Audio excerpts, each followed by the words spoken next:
करिए job index को, ताकि आपको गवर्नमेंट जॉब्स के रिगार्डिंग रेगुलर अपडेट्स मिलते रहें।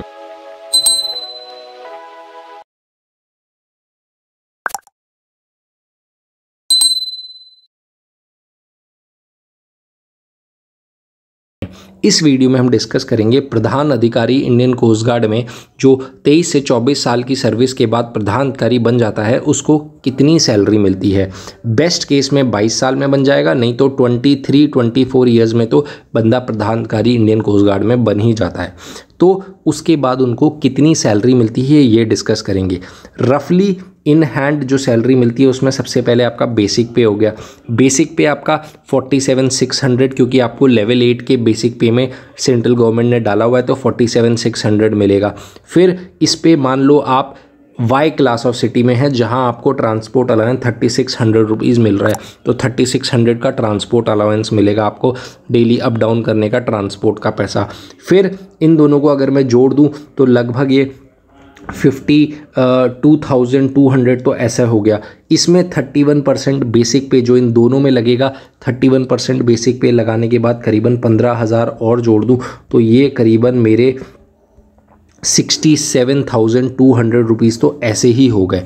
तो 67,000 68,000 रफली मेरे को ऐसा ही मिल रहा है जो प्रधान अधिकारी है, तो 67,000 तो मेरे को ऐसे ही मिल गए मिनिमम केस में।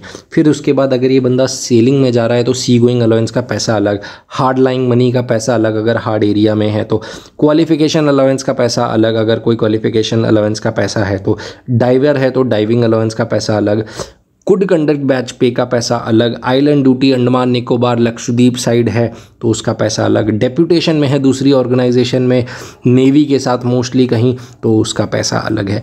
तो ये सारे अलाउंसेस अलग हैं। और जो डिडक्शंस होंगे उसमें नेवल ग्रुप इंश्योरेंस स्कीम का 5,000 रुपये का डिडक्शन, इंश्योरेंस कवर जो 50 लाख रुपए तक का है, जो जनरली इन हैंड 37-38 आता है, तो उसका इंश्योरेंस कवर का पैसा अलग। कोस्ट गार्ड बेनेवलेंट फंड का 150 रुपये अलग है। और कंट्रीब्यूटरी पेंशन, क्योंकि कोस्ट गार्ड में आपकी पेंशन नहीं है तो आपको कंट्रीब्यूटरी पेंशन में आप 4500 तक कटा रहे हो तो उसका पैसा अलग है। तो लगभग मान के चलो, और इनकम टैक्स में 4 से 5,000 रुपये इनकम टैक्स का जाएगा, तो लगभग मान के चलो आपके डिडक्शंस भी 10 से 12,000 के हो रहे हैं। और आपके पास थोड़ा बहुत जो 5 से 6,000 7,000 या आपका पास पैसा आ रहा है अलाउंसेस का, तो वो पैसा भी आएगा।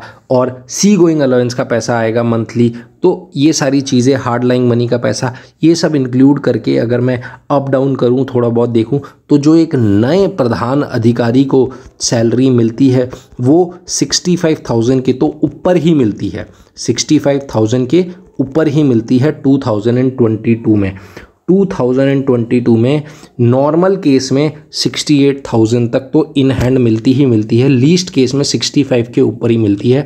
और बेस्ट केस में जनरली जो, क्योंकि आपकी सर्विस भी तो 22 से 23 साल हो गई है, तो 22 से 23 साल में कितने छोटे छोटे अरियर्स होते हैं, आपके पैसे आने वाले होते हैं, मिसलिनियस क्रेडिट्स होते हैं, कभी कोई गलती से पैसा कट गया, कुछ हो गया, 22 साल का हिसाब है आपका। तो 22 साल का कभी आपका लीव का राशन मनी आ रहा है, कभी आपका कोई कभी का पुराना सेलिंग का सी गोइंग अलाउंसेस आ रहा है, तो ये जो ऊपर नीचे चलता रहता है एरियर्स का, आपके हाथ में हर महीने ऑन एन एवरेज हर बंदे के जो प्रधान अधिकारी है एवरेज 68,000 तो मिलते ही मिलते हैं इंडियन कोस्ट गार्ड में। तो आई होप यह वीडियो से आपको एक अंडरस्टैंडिंग मिली होगी। आप अपना फ्यूचर जिस हिसाब से देखना चाह रहे हो आप देख सकते हो, और आपको एक सैलरी का अजम्पशन मिला होगा। वीडियो अच्छी लगी तो वीडियो को लाइक करना, कोई सजेशन है कमेंट करके बताना, कोई क्वेरी है तो आप पूछ सकते हो। चैनल पे पहली बार आए हो तो चैनल को सब्सक्राइब कर लेना।